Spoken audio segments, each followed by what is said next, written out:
Hola, mi nombre es Daniel y soy estudiante del tercer ciclo de la carrera de Ingeniería Civil de la Universidad de Cuenca. El presente trabajo corresponde a la materia de ecuaciones diferenciales ordinales y consiste en la resolución de un ejercicio del libro Elementary Differential Equations and Boundary Value Problems de los autores William Boyce, Richard D. Prima y Douglas Smith de la 11ª edición. El ejercicio a resolver en este caso es del capítulo 2 de la sección 5 al número 27 y dice así: Reacciones químicas.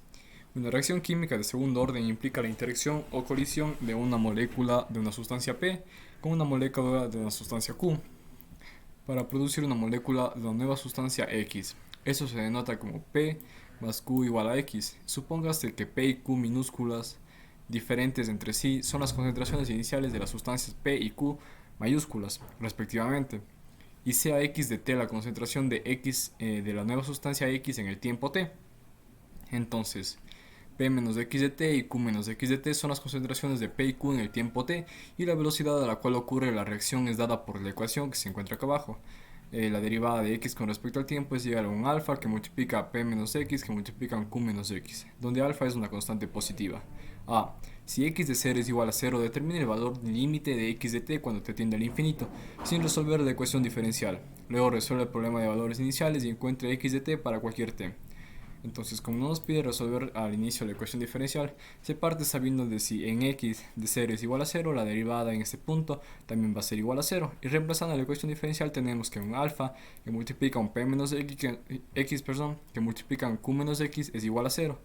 El alfa multiplicando ambos miembros, y resolviendo todas las operaciones que se ven aquí, finalmente nos da un alfa de un x al cuadrado menos un alfa p más un alfa q por un x y más alfa qp igual a 0. Entonces nosotros podemos observar que nuestra ecuación que se forma es una parábola cóncava hacia arriba, puesto que viene dada por el signo que está antes del x al cuadrado. Entonces, sabiendo esto, se puede obtener de la primera ecuación ya el p menos x igual a 0 y el q menos x igual a 0, donde un x1 en un punto 0 es igual a p y un x2 en el punto 0 es igual a q. Y además, como no nos dicen qué sustancia es menor, en este caso se va a asumir que la concentración de P va a ser menor, perdón, la sustancia P va a ser menor que la sustancia Q. Ahora, se tienen ya los puntos de corte como se observan en el gráfico de la parábola y faltaría hallar el vértice. El vértice en el eje independiente sabemos que es la mitad de los dos puntos de corte, por lo tanto es un medio de P más Q. Y para el eje, la coordenada en Y del vértice, simplemente se reemplaza el X en la ecuación que tenemos acá, porque sería un y igual a un alfa p menos x, q alfa menos x, y reemplazando este x del vértice ya se encuentra el punto respectivo en y, que es el que se encuentra por la parte de acá abajo, y igual a menos un cuarto alfa, que multiplica un p cuadrado menos 2q pq más un q al cuadrado. Y este sería el vértice, y básicamente este sería el gráfico de la parábola. Entonces los P y Q son denominados puntos críticos o soluciones de equilibrio. Pero para asegurarse de si estos son límites, se puede evaluar con la segunda derivada, que nos indica ya la concavidad de las curvas, solución de la ecuación diferencial ordinal dada, en este caso, de primer orden. Entonces, nosotros podemos ver gráficamente que como x es menor a p, x es positivo, o sea, positivo porque se encuentra en la parte de arriba de x, pero decrece, por lo que podemos decir que la función solución es positivo y el f' es negativo, puesto que se encuentra de bajada. Entonces la segunda derivada va a ser menor a 0, como se muestra acá abajo. Y las curvas son cóncavas hacia abajo en ese tramo.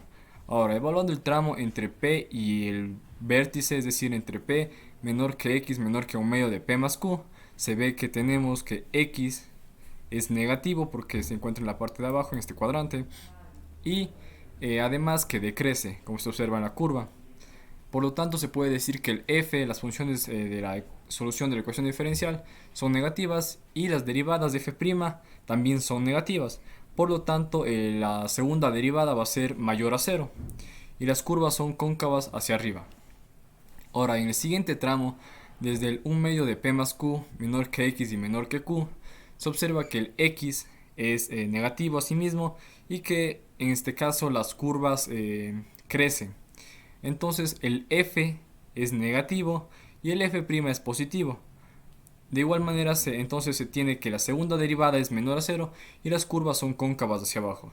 Finalmente, en el último tramo entre x mayor que q, se observa que el f crece y también es positivo, que el x crece y es positivo. Por lo tanto, se puede decir que el f, nuestras funciones de solución, son positivas y el f' también es positivo, de modo que la segunda derivada es mayor a cero y las curvas son cóncavas hacia arriba. Ya sabiendo esto, se puede ya graficar las soluciones o las curvas solución de nuestra ecuación diferencial, considerando primero los puntos P y Q y el punto 0. Los puntos P y Q son soluciones de equilibrio, como ya se habían dicho anteriormente, y esto hay que comprobarlos. Entonces se grafica primero y se procede a graficar en los diferentes tramos las curvas con sus concavidades. Por ejemplo, en las curvas cuando el x es mayor a q, que es del último, las curvas son cóncavas hacia arriba. Ahora, entre q y un medio de p más q, como se observa acá, las curvas son cóncavas hacia abajo, y entre un medio de q más p y p, las curvas son cóncavas hacia arriba. Por lo tanto, este punto medio de p más q se consideraría como un punto de inflexión de las curvas solución en este tramo de aquí. Y finalmente, en el tramo que va desde x menor que p, se tiene que las curvas son cóncavas hacia abajo, y como se observa en el gráfico. De modo que las curvas solución, como las curvas solución se acercan a los límites p y q, es decir, a las soluciones de equilibrio, básicamente, y no los exceden, entonces P y Q son los valores límites cuando t tiende al infinito, como se observa en el gráfico. Ahora, se procede a la resolución de la ecuación diferencial. Reescribiendo la ecuación diferencial que teníamos, nos queda un x' igual a un alfa que multiplica un p menos x que multiplica un q menos x. Esta ecuación tiene una forma de la ecuación diferencial ordinal separable, puesto que presentan un y', en este caso es de x', igual a un f de x por un g de y. Entonces, sabiendo esto, se procede con la resolución del algoritmo, en donde vemos que este p menos x y q menos x contienen a la variable, en este caso el x es considerado la variable dependiente y el tiempo la variable independiente. Entonces pasan al otro miembro dividiendo y nos queda lo que está acá. Ahora el alfa se supone que está en función del tiempo y a ambos miembros se le integra con respecto a la variable independiente, en este caso el tiempo, quedándonos la integral de x sobre p menos x, q menos x igual a la integral de alfa de t, sabiendo que alfa es una constante y puede salir de la integral. Se procede con la resolución de la primera integral, en donde se va a utilizar las fracciones parciales. Este método se utiliza así, puesto que se tiene abajo dos multiplicaciones de dos polinomios. Entonces se va a intentar encontrar una manera de separar estos polinomios para que su integración sea más sencilla. Es decir, al integrando se le va a intentar descomponer para proceder a integrar. Entonces, considerando solo el integrando, tenemos que 1 sobre p menos x, q menos x es igual a sobre p menos x y más b de q menos x. Entonces, resolviendo esta parte de acá, se tiene que 1 sobre p menos x, q menos x es igual a un aq menos ax más bp menos bx sobre p menos x, q menos x. Estos denominadores se eliminan y finalmente nos queda un 1 igual a un x, reordenando los términos, x menos ab más un aq más un bq. Aq más bq es una constante y acá haríamos igualando término a término de los diferentes miembros. Entonces, por ejemplo, para x se iguale con el x de acá, deberíamos multiplicarle por el factor 0, por un 0, puesto que 0 por cualquier cosa es 0, y nos serviría para igualar solamente y encontrar estos factores a y b para proceder a integrar por este método. Entonces, igualando término a término, tenemos menos a menos b igual a 0, en donde a es igual a menos b, y aq más bq igual a 1, en donde a es igual a 1 menos bp sobre q. Ahora, igualando ambas ecuaciones que tenemos por acá, nos queda lo siguiente: menos b igual a 1 menos bp sobre q igual a menos q más bp igual a 1. De donde sacamos factor común el b y nos queda p menos q igual a 1, en donde el b finalmente es 1 sobre p menos q. Ahora, reemplazando este b en la ecuación que teníamos por acá, obtenemos ya el a, que es igual a 1 sobre q menos p. Nuevamente reemplazando estas constantes de aquí ya en las integrales, porque partíamos de esta integral, pero esta integral de aquí con los factores que habíamos encontrado a y b se puede escribir de la siguiente manera. Entonces daría lo mismo integrar esto que integrar estos dos términos de acá. Nos quedaría integral de 1 sobre q menos p de x sobre p menos x, la integral, más la integral de 1 sobre p menos q sobre q menos x de x. Entonces, como se sabía, u sobre p menos q son constantes, entonces salen de la integral. Y también asimismo 1 menos p menos q es una constante y sale de la integral. Lo que nos quedaría integrales sencillas, que es la integral de dx sobre p menos x y la integral de dx de q menos x. Y se resuelven por soluciones generales.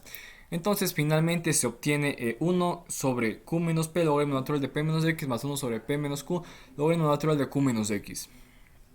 Entonces simplemente aquí se le cambia de signo para sacar el factor común, quedándonos esta respuesta de acá. 1 sobre q menos p que multiplica el logaritmo natural de p menos x menos el logaritmo natural de q menos x. Finalmente la integral que habíamos tenido al inicio nos queda como aplicando ya propiedades del logaritmo, nos queda 1 sobre q menos p que multiplica el logaritmo natural de p menos x, q menos x. Entonces, por otra parte teníamos esta parte de aquí, la integral de alfa de t. Entonces, uniéndole nuevamente todo, ya nos tenemos la respuesta por acá, donde la integral de alfa, la integral de t es de t más una constante c.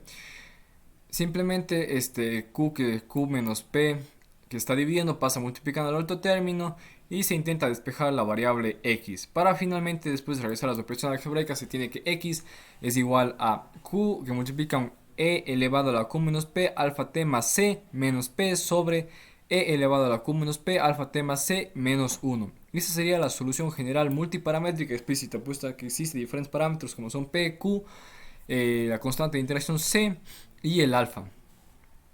Ahora, considerando la condición inicial que nos decía que un x en un tiempo 0 era igual a 0, y simplemente reemplazando la solución general se va a encontrar la solución particular de esta ecuación diferencial.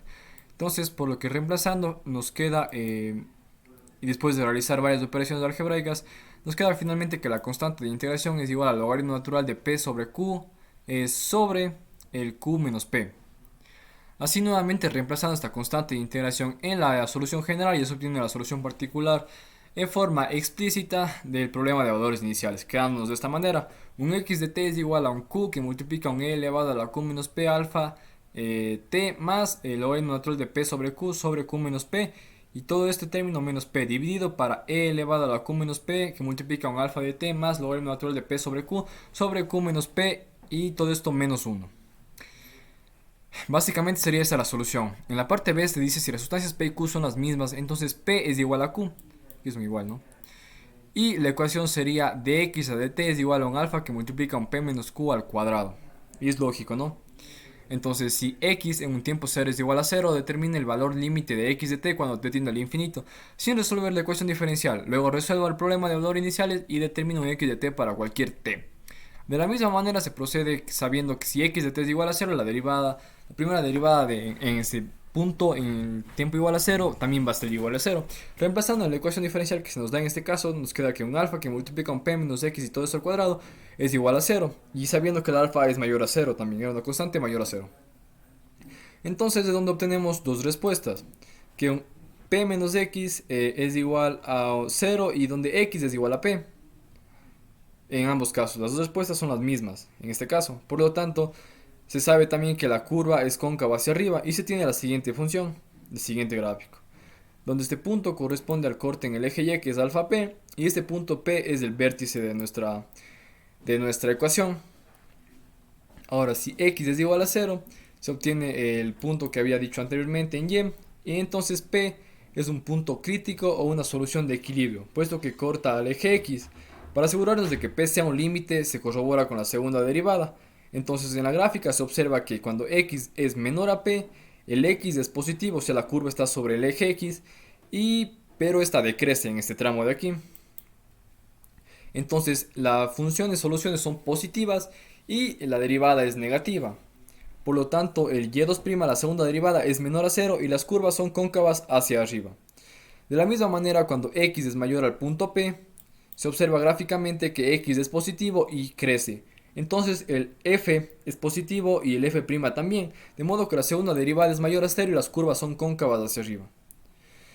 Gráficamente se vería algo así, en donde P es nuestra solución de equilibrio y básicamente las que están por debajo de P son cóncavas hacia abajo, como se observa aquí. Cuando X es menor a P es cóncava hacia abajo y cuando X es mayor a P son cóncavas hacia arriba. Entonces, no existe puntos de inflexión en este caso en las curvas solución, puesto que no existe un cambio de concavidad. Y además, como las soluciones se acercan a nuestra solución de equilibrio, por ambos lados y no las exceden, entonces P es el valor límite cuando t tiende al infinito. Para resolver esto se procede de igual manera, reescribiendo la ecuación diferencial que teníamos, tenemos un x' es igual a un alfa que multiplica un p menos x y todo esto al cuadrado. Otra vez se trata de una ecuación diferencial ordinal separable, puesto que presenta la forma que ya se había explicado anteriormente, entonces se procede con el algoritmo de resolución. El p menos x al cuadrado pasa al otro miembro dividiendo, quedándonos un x' sobre un p menos x al cuadrado igual a un alfa. Integrando en ambos miembros con respecto a la variable independiente, en este caso el tiempo, tenemos la integral de x' sobre p menos x de t es igual a la integral de alfa de t. De igual manera, el alfa puede salir de la integral porque es una constante y que nos queda lo siguiente. Y el x' por el x de t es igual a d de x. Entonces se hace un cambio de variable, en donde u es p menos x, el diferencial de u será entonces menos de x, y simplemente se ajusta este menos en la integral, de modo que la resolución de la primera integral que tenemos aquí es menos p menos x elevado a la menos 1 sobre menos 1, y eso es igual a un alfa de t más c. Realizando las operaciones que se encuentran aquí nos queda 1 sobre p menos x igual a un alfa de t más c. Finalmente lo que se trata es de despejar a la variable x y ya realizando las operaciones tenemos que un x de t es igual a menos 1 sobre alfa de t más c más p. Esta sería la solución general e explícita de la ecuación diferencial dada, en este caso separable. Ahora, también se tiene una condición inicial en donde un x de un tiempo 0 es igual a 0. Reemplazando la solución general ya se puede obtener la constante c, la cual es igual a 1 sobre p. Finalmente, reemplazando esta constante en la solución general, se obtiene lo siguiente: un x de t es igual a menos 1 sobre alfa de t más 1 sobre p más p. Y realizando las operaciones algebraicas, tenemos finalmente que un x de t es igual a un alfa p al cuadrado t sobre un alfa pt más 1. Y esta sería la solución particular del problema de valores iniciales de forma explícita de este ejercicio. Esta sería la solución del ejercicio y muchas gracias.